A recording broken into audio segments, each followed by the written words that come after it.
Guys, I'm gonna show you how I made this really quick hyperlapse on my phone.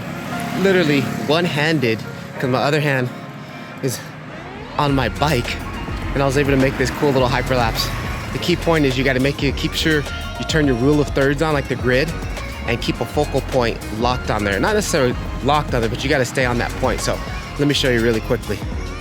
So I'm gonna try to do this sign right there, that little sign, and I'm gonna try to keep my point roughly in that area.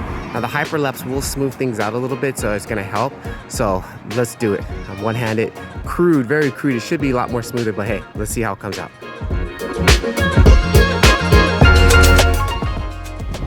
Now it came out okay. It could have came out better if I would have passed it. It would have looked a lot better.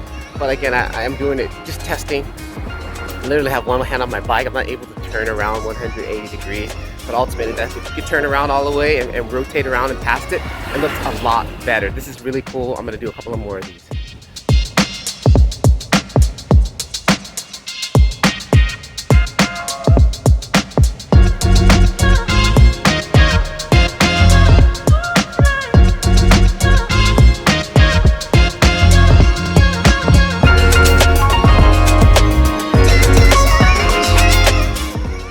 Also, a quick bonus tip, if you take the footage inside of Google Photos, upload it into Google Photos, you can use the stabilization inside of there, and it's going to stabilize it even more. Take a look at this.